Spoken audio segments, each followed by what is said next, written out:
c'est souvent des termes horribles, genre tu te fais trop défoncer, tu traînes n'importe où, c'est ça de coucher dans les ascenseurs ou dans la rue, enfin des trucs vraiment épouvantables.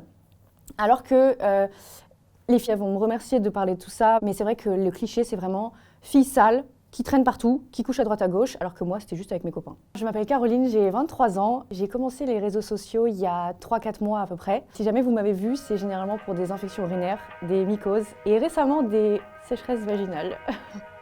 Est-ce que vous savez ce que ça veut dire, ça? Hein? Bah ouais, encore. Ah, c'est reparti. Je vais péter un peu. Wesh. Voilà, hein, le sauveur, hein, le seul et l'unique. Je vais péter mon crâne. Bah ouais, on est reparti. Hein. On est reparti pour un tour. C'est formidable. C'est la première fois, donc c'était le début d'une grande série. C'était le 1er mai 2015, petit jour férié. Et du coup, c'était le lendemain de ma première fois, jour férié, donc il n'y avait pas de médecin. On est allé aux urgences avec mes parents et j'ai dû leur expliquer que j'avais fait ma première fois. Je me souviens que j'avais pas fait pipi de la nuit avec le garçon en question parce que j'osais pas du tout aller aux toilettes chez lui. Je sais pas pourquoi, j'étais complètement bloquée. C'était la première fois, j'étais super gênée et du coup forcément j'y suis allée le lendemain mais très tard chez mes parents. Je dirais j'avais pas fait pipi pendant peut-être presque 24 heures et bah là c'était terminé quoi. C'était tout de suite en fait un pipi coupé, pas fluide, un truc vraiment, une odeur épouvantable, vraiment un truc qui donne pas envie du tout. Et vraiment des envies de faire pipi tout le temps. Et surtout, j'ai comme l'impression que c'est un petit peu comme des lames de rasoir finalement. Et c'était vraiment exactement cette définition-là. Et je n'avais jamais entendu parler d'infection urinaire avant ça. Donc ça fait aussi mal que ce qu'on pense. Voilà, juste après ma première fois. Franchement, c'était un calvaire. En fait, ça a commencé avec mon premier vrai petit copain. Je pense que j'en avais presque à chaque rapport. Vraiment, c'était... et du coup, je voulais plus le faire. Je voulais plus qu'il me touche. Vraiment, c'était horrible. Je découvrais vraiment le plaisir des infections urinaires, des mycoses, etc. Et le pauvre, vraiment, c'était un calvaire pour lui parce qu'on venait tout juste d'avoir le permis de conduire, on avait 18 ans. Et ouais, le truc le plus chiant, c'était qu'il m'emmenait vraiment... parfois à 3h du mat, aux urgences gynécologiques. Parfois, j'ai eu des œdèmes de la vulve, j'ai eu des trucs avec lui. Désolée, Mathieu. Voilà, encore une fois, désolée. La crise la plus douloureuse, je m'en rappellerai toute ma vie. J'étais dans le train. Ça faisait longtemps que je n'avais pas eu d'infection, j'étais contente dans mon corps. Et en fait, quand je suis montée dans le train, je me suis dit, tiens, j'ai envie de faire pipi alors que je viens de faire pipi. Je suis allée aux toilettes, du sang partout. C'était un calvaire et c'était la pire douleur. Je ne pouvais même pas me retenir de crier de douleur. Et le contrôleur a toqué à la porte et m'a dit « Est-ce que tout va bien, madame ?» J'ai dit « Faites vite parce que j'ai une infection urinaire, il faut que je rentre vite chez moi. » Et quand je suis arrivée, ma mère m'attendait à la gare. Je l'avais appelée et elle m'avait amenée aux urgences parce que vraiment, c'était... j'ai eu un traitement de 10 jours pour cette infection-là. Ouais. C'était ma dernière. Voilà. Sans rapport, j'en ai pas ou presque pas. J'en ai peut-être eu une cette année sans rapport. Mais sinon, ouais, c'est vraiment... les rapports m'inquiètent. Parce que je vais toujours me dire, est-ce que je vais pas avoir un problème? Que ce soit infection urinaire ou mycose, d'ailleurs, ça peut être les deux. Bon bah après l'infection urinaire, c'est la mycose vaginale qui frappe à ma porte. Alors les mycoses, c'est arrivé plus tard que les infections urinaires chez moi et je ne savais pas du tout ce que c'était non plus. Je pense qu'on est tous toutes plutôt très mal informées. Les mycoses, alors j'en ai une, je pourrais vous la speecher franchement. Je l'ai eu en première année de droit. C'était toujours avec mon premier petit copain. Et ça faisait un petit moment qu'on était ensemble. Les infections urinaires, du coup, s'étaient calmées un petit peu. Et puis, je sais pas, c'était à la rentrée. On avait décidé de passer la nuit ensemble. Et puis, forcément, le lendemain matin, j'arrive à la fac. Un calvaire. Vraiment des morceaux, des choses d'autres, quoi. Des brûlures vraiment très intempestives. Et j'avais 18 ans. Et après, j'ai appelé ma mère en panique aux toilettes à la fac et je lui ai dit « Qu'est-ce que c'est que ça ?» Et elle m'a dit « Mais t'inquiète pas, c'est une mycose vaginale, tout le monde en a, voilà. » Et c'était très compliqué d'attendre le soir d'aller chez le médecin et après, petit ovule et c'était terminé. Alors au début, j'étais très gênée, je pense comme beaucoup de jeunes filles et de jeunes femmes. Et en fait, plus ça va, plus j'en rigole en fait avec la pharmacienne. Généralement, c'est une pharmacienne que je vais voir, mais les garçons ne me dérangent même plus, les pharmaciens ne me dérangent même plus en fait, parce que tout le monde en a.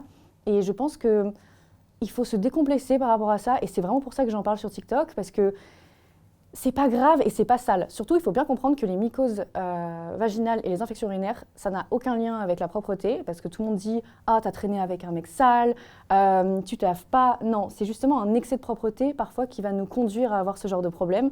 Donc, non, pas de honte. J'ai jamais trop eu de honte à la pharmacie, je pense. Chez le médecin, peut-être un peu plus quand c'est des internes, quand on est dans des galères, tout ça. J'ai déjà eu ça, mais bon, au final, c'est pas grave. Ils voient tellement pire. Au début, j'avais l'impression d'être vraiment le cliché et d'être sale, que les garçons voudraient pas me toucher, que je pouvais pas en parler à mon petit copain, etc. Et en fait, c'est vraiment en étant célibataire et en parlant sur TikTok que j'ai vu qu'on était vraiment tellement nombreuses à en avoir. Et effectivement, on a beaucoup de commentaires, soit de femmes qui n'ont jamais eu ça. Donc ça existe, hein. Il y a des femmes très méchantes par rapport à nous. Et des garçons aussi. Les hommes, ça revient très souvent. C'est souvent des termes horribles, genre tu te fais trop défoncer, tu traînes n'importe où, c'est ça de coucher dans les ascenseurs ou dans la rue, enfin des trucs vraiment épouvantables. Alors que les filles qui ont vécu la même chose que nous, elles vont dire merci, elles vont me remercier de parler de tout ça. Vraiment, c'est le commentaire qui revient le plus, c'est merci, tu m'as sauvée de parler de tes conseils, de parler de tes expériences. Ça rassure beaucoup, mais c'est vrai que le cliché, c'est vraiment fille sale, qui traîne partout, qui couche à droite à gauche, alors que moi, c'était juste avec mes copains. Donc voilà, ça c'est le cliché le plus simple. Mais les garçons sont vraiment... Il y a un tabou monstrueux et il faut en parler.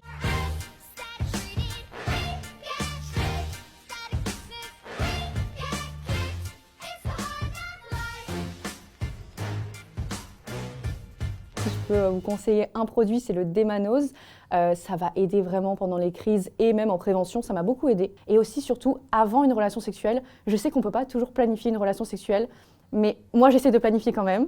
Je prends un sachet de Démanose avant et un sachet de Démanose après. Et avant le rapport et après le rapport, je prends une goutte d'huile essentielle de cannelle de Ceylan que je dilue dans une cuillère à café d'huile. Vous laissez 2 minutes sous la langue et ça, c'est un truc de ouf. Bah voilà, on s'est vomi dessus. J'ai un rituel qui est quotidien, c'est de prendre des probiotiques, donc soit des produits à base de probiotiques pour toujours avoir une flore vaginale au top, donc que ce soit dans les yaourts ou des compléments alimentaires. Je fais une cure tous les 2-3 mois de compléments alimentaires pour vraiment me mettre bien et être en confiance, même si j'ai pas de carence. Ensuite, je vais prendre des tisanes de thym. Ça marche super bien, je l'ai remarqué à la longue. Depuis que j'en prends, j'en ai pas eu, donc ça c'est cool. Je prends du vinaigre de cidre le matin, dilué dans un grand verre d'eau, une cuillère à soupe. C'est un antibactérien naturel et toute la journée, vous pouvez être sûr que vous serez tranquille niveau pipi. J'ai développé un symptôme assez fréquent des femmes qui ont beaucoup d'infections urinaires, je pense, c'est le fait de boire énormément d'eau. Ne le faites pas. Je réduis tout doucement ma consommation d'eau. J'étais à 8-10 litres d'eau par jour, ce qui est absolument monstrueux. Et en fait, ça va juste vous bousiller la vessie. Vous allez perdre tous les minéraux qui sont bons dans votre corps. Donc, ne buvez pas trop, mais un petit peu quand même.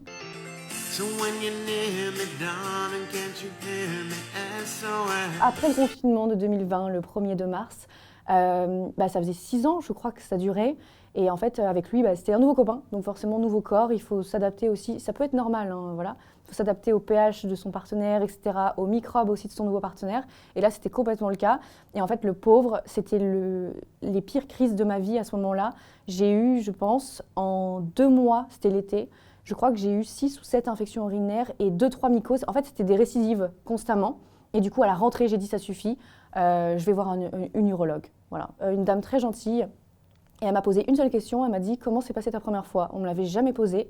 Et en fait, elle m'a dit « Bon, on va aller chez le psy. Hein. » Et j'ai mis énormément de temps à admettre que ma première fois n'était pas consentie. Voilà, c'est la première fois que je l'assume complètement et que j'en parle autre qu'à mes amis et à ma famille. Mais c'était une première fois assez traumatisante. On n'a pas envie de vivre une première fois comme ça. Et forcément, les premières fois où expériences traumatisantes sexuelles vont nous laisser, en fait, si vous voulez, des séquelles et des blocages. Et en fait, c'est tout simplement le corps qui va se refermer et qui va refuser le partenaire, même si le partenaire, après, est très gentil, très respectueux, etc. Moi, c'était mon cas après avec mes petits copains. En fait, on va se renfermer et notre corps va refuser complètement la pénétration ou même de se faire toucher tout simplement. Ça, c'est un truc qui revient très souvent psychologiquement chez moi. Donc, pour sortir avec moi, c'est un calvaire, hein, je le dis.